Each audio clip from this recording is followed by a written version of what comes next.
الحمد للہ رب العالمین والصلاة والسلام علی الانبیاء والمرسلین اعوذ باللہ من الشیطان الرجیم بسم اللہ الرحمن الرحیم رب اشرح لی صدری ویسر لی امری واحلل عقدۃ من لسانی یفقہوا قولی واجعل لی وزیرا من اہلی۔ محترم سامعین، السلام علیکم ورحمۃ اللہ وبرکاتہ۔ الحمدللہ، قرآن پاک کا مطالعہ ہمارا جاری ہے۔ سورہ آل عمران کی آیت نمبر 37 تک ہم پڑھ چکے ہیں۔ آج انشاءاللہ آیت نمبر 38 سے آیت نمبر 41 تک پڑھیں گے۔ اعوذ باللہ من الشیطان الرجیم، بسم اللہ الرحمن الرحیم۔ ہنالک دعا زکریا ربہ، اس وقت پھر زکریا نے اپنے رب کو پکارا، اپنے رب سے دعا کی۔ اسی پچھلی آیات میں کلم پڑھ رہے تھے کہ مریم علیہ السلام کو تذکرہ چل رہا تھا کہ زکریا علیہ السلام جب ان کے پاس جاتے تھے ان کے حجرے میں، تو وہاں دیکھتے تھے کہ اللہ کا رزق ان کے پاس موجود ہوتا تھا، وہ چاہے کھانے پینے کی شکل میں ہو، چاہے کسی علم کی شکل میں ہو، یا کہ ایسے انہونی بات ان کے سامنے نظر آتی تھی کہ ایسا کیسے ہو سکتا ہے۔ تو جب ان سے پوچھا کہ کہاں سے تیرے پاس یہ آ جاتا ہے، تو ان کا جواب تھا کہ اللہ کی طرف سے، اللہ تعالیٰ جس کو چاہتا ہے بے حساب رزق دیتا ہے۔ تو یہاں اس کا تذکرہ آگے چلا گیا، جب انہوں نے یہ ایک طرح کا ایک معجزہ دیکھا کہ ان کے پاس یہاں حجرے کے اندر جہاں کوئی بھی نہیں آتا جاتا، ان کے پاس اللہ کے اتنی کرم نوازی سے ان کا رزق پہنچ رہا ہے، تو اللہ تعالیٰ کچھ بھی کرنے پہ قادر ہے۔ تو یہ ایک معجزہ کو دیکھ کے ان کے دل سے ایک دعا نکلی، اسی وقت ایک دل کی گہرائی جیسے کوئی دعا نکلتی ہے نا اللہ سے امید رکھ کے، وہ دعا نکلی۔ کیا دعا مانگی؟ قال رب هب لي من لدنك ذرية طیبہ، کیا میرے رب اپنے پاس سے مجھے، اپنے جناب سے مجھے پاکیزہ اولاد عطا فرما دے، انک سمیع الدعاء، بے شک تو دعا کا بڑا سننے والا ہے۔ اب یہاں مفسرین بتاتے ہیں کہ یہ زکریا علیہ السلام جو تھے یہ بوڑھے بھی ہو چکے تھے، ان کی بیوی بھی بوڑھی تھی ظاہر ہے، اور وہ بانج بھی تھی ساری، ان کے گویا کہ اولاد نہیں تھی، یہ بتایا جاتا ہے کہ بے اولاد تھے یہ۔ تو جب یہ اس قسم کا معجزہ انہوں نے دیکھا تو ان کو خواہش پیدا کی، اللہ تو سب کچھ کرنے پہ قادر، یہاں ایک انہونا کام اس قسم سے ہو رہا ہے، تو مجھے بھی یہ انہونا کام ہو جائے تو کون سے تیرے لیے مشکل ہے، اس بڑھاپے میں اگر مجھے اولاد تو دے دیتا یہ۔ اور اس سے کہ مریم علیہ السلام کو دیکھ کے ایک رشک ہوا کہ اتنے بچی تھی ان کے سامنے، انہوں نے پالا، ان کو بڑا کیا، اور اتنی نیک صالح نظر آئی ان کو طلب ہو کہ مجھے بھی کہ صالح ایسے پاکیزہ کوئی اولاد مجھے بھی دے دے، تیرے لیے کیا مشکل ہے، بے شک تو دعا سننے والا ہے۔ تو اللہ نے فرمایا کہ فنادت الملائکۃ وهو قائم یصلی فی المحراب، تو فرشتوں نے ان کو پکارا، آواز دی، اور وہ اپنے محراب میں، اپنے عبادت خانے میں، اپنے حجرے میں کھڑے نماز پڑھ رہے تھے، نماز ادا کر رہے تھے، اپنے رب کے حضور دعا گو تھے۔ تو اس کو ان کو پکارا، ایک فرشتوں نے بلایا، کیا کہا کہ ان اللہ یبشرک بیحییٰ، کہ اللہ تعالیٰ تو یہ خوشخبری دیتا ہے یحییٰ کی، اللہ تعالیٰ نے بیٹے کی خوشخبری دی، اور نام بھی اپنے آپ سے تجویز کر کے بتایا کہ یحییٰ کی تجھے خوشخبری دیتا ہے، مصدقا بکلمۃ منہ، جو کہ تصدیق کرے گا اللہ کے کلام کی، اللہ کے کلمے کی۔ اس کلمے سے مراد یعنی کہ سب نے تو تمام مفسرین تقریباً سے مراد عیسیٰ علیہ السلام یہ کہ عیسیٰ علیہ السلام کی وہ تصدیق کریں گے، ایک بشارت دیں گے کہ میرے بعد بھی ایک نبی آنے والا ہے، عیسیٰ علیہ السلام کی وہ تصدیق کریں گے۔ یا کوئی بھی اللہ کے کلمہ جو بھی لے لیں، چاہے عیسیٰ علیہ السلام مراد دیا ویسے، لیکن یہاں پہ عیسیٰ علیہ السلام کا تذکرہ تو اللہ نے نہیں کیا، کوئی نام تو یہاں پہ نہیں لیا، ایک کلمے کا والا تذکرہ کیا، اللہ کے کلام کی، اللہ کی بات کی وہ تصدیق کریں گے، کوئی بات ایسا پیغام پہنچائیں گے جو اللہ کی طرف سے ہوگا۔ اور پھر وسیدن، اور سردار ہوں گے، بڑا یعنی کہ ان کا ایک رتبہ ہوگا، وہ حصور ہوں، اور اپنے آپ کو یعنی کہ کیا کرنا چاہیے، عورتوں سے نہ رغبت رکھنا، ہمارا ان کا مطلب یہ ہے کہ حصار کے اندر، ایک قید کے اندر ہوں گے، یعنی کہ بالکل ایک شتر بے مہار کی طرح نہیں کہ بس اپنے حدود سے باہر نکلے ہوئے، نہیں، ایک حدود کے اندر رہنے والے ہوں گے، بڑے سے مقید، ایک جیسے کہتے ہیں انسان ایک لمٹ کے اندر رہنے والا ہوتا ہے، اس طرح کے وہ ہوں گے۔ وہ نبی من الصالحین، اور سب سے بڑھ کر صالحین میں سے وہ نبی ہوں گے، کہ اللہ کے نبی کی اللہ تعالیٰ نے یعنی کہ بشارت دے دی۔ اب خاص طور پہ یہاں پہ یعنی کہ یہ چیز قابل غور ہے کہ جب انسان کے دل سے کوئی دعا نکلتی ہے، دل کی گہرائی سے اللہ کی امید سے کوئی دعا کرتا ہے، تو اللہ تعالیٰ اس دعا کو قبول فرماتا ہے، چاہے بظاہر وہ ناممکن چیز نظر آ رہی ہو۔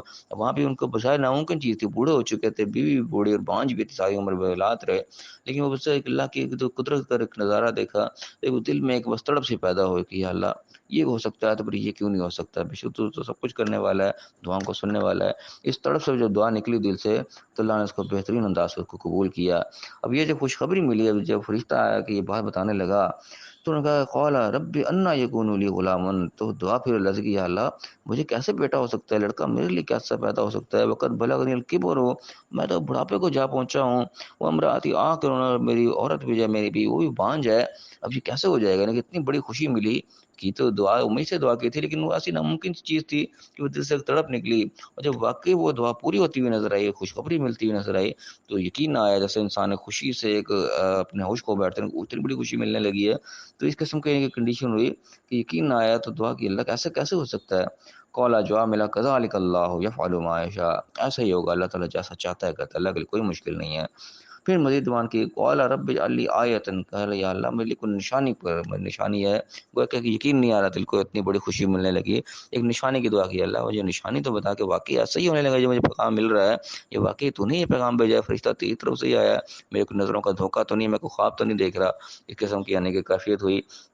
کہا اللہ میرے لیے کوئی نشانی بتا. قال آیتک اللہ تکلم الناس ثلاثۃ ایام، تیری نشانی یہ ہے چیز کی کہ تو 3 دن لوگوں سے کلام نہیں کر سکے گا، الا رمزا، مگر صرف اشاروں سے. یعنی کہ 3 دن کے لیے گویا کہ قسم کی قوت گویائی جسے کہتے ہیں، بولنے کی طاقت وہ ایک قسم کی سلب ہو جائے گی، رک جائے گی، وقتی طور پہ عارضی طور پہ بند کر دی جائے گی. ایک نشانی لگتا ہے کہ 3 دن بولا نہیں جائے گا. خوشی سے ہمارے ایسے انسان ہوتا ہے کہ خوشی کے ہمارے انسان کو چپ ہی ہو جاتا ہے. یہ بھی یعنی کہ ایک کنڈیشن ہوتی ہے، انسان کو ایسی خوشی ملتی ہے کہ اس کی زبان ہی بند ہو جاتی ہے کہ یار میں کیا بولوں. خوشی سے انسان کی ایک انتہا ہو جاتی ہے. تو یہ بھی گویا کہ خوشی کے انتہا کا موقع تھا ان کے لیے.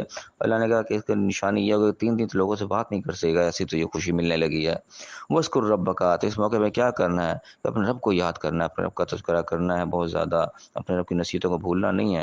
وَاذْكُرْ رَبَّكَ كَثِيرًا، بہت کثرت سے. وَسَبِّحْ بِالْعَشِيِّ وَالْإِبْكَارِ، اور تسبیح کرنی ہے اس کے لیے صبح شام. تسبیح سے مراد یعنی کہ وہ خالی دانوں والی تسبیح نہیں ہوتی ہے، ہم بار بار یعنی کہ ریپیٹ کرتے ہیں اس چیز کو. قرآن میں جو تسبیح کا تذکرہ آیا ہے وہ تیزی کے ساتھ کام کرنے کے لیے ہے. اس طریقے سے چاند ستارے اپنے مدار میں گردش جو کر رہے ہیں ان کو بھی صباح کہا جاتا ہے، کل فی فلک یسبحون، کہ وہ تیزی سے اپنے کام میں لگے ہوئے ہیں. تو یہاں پہ بھی یعنی کہ مقصد ہمیں اس قسم کا لینا چاہیے کہ دن رات اپنے رب کے لیے تم لگے رہو، کام میں کوشاں رہو، اس کی طرف سے غفلت نہیں ہونی چاہیے. اس کی نصیحت، اس کی یاد دہانی ہر وقت آنی چاہیے بہت زیادہ. یعنی کہ 3 دن تمہیں جو خاموشی کے ملیں گے، خاموشی کو ضائع نہیں کرنا ہے بلکہ اپنے رب کی محنت میں اس کو لگانے ہیں، کیونکہ بہت بڑی خوشی اللہ تعالیٰ تمہیں دینے لگا ہے.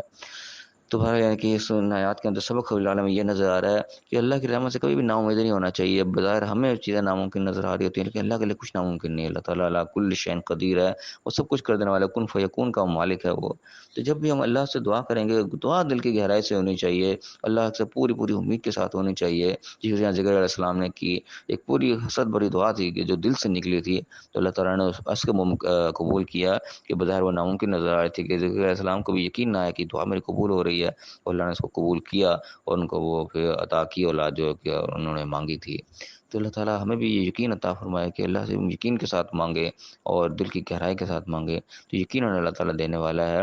اور واقعی وہ دیتا ہے، اس میں کوئی شک نہیں. یہ یعنی کہ انسان اپنی زندگی میں تجربے کرتا ہے اس چیز کے کہ بظاہر کوئی چیز ناممکن نظر آ رہی ہوتی ہے کہ جب اللہ سے مانگتے ہیں تو واقعی اللہ تعالیٰ کو ممکن کر دیتا ہے. اور کیسے کر دیتا ہے وہ ہماری سمجھ سے باہر ہوتی ہے. ہم حیران رہتے ہیں کہ یار یہ کیسے ہو گیا، اور یہ اللہ کی قدرت ہے جو اللہ تعالیٰ دکھاتا ہے. اللہ تعالیٰ ہمیں صحیح کامل یقین عطا فرمائے.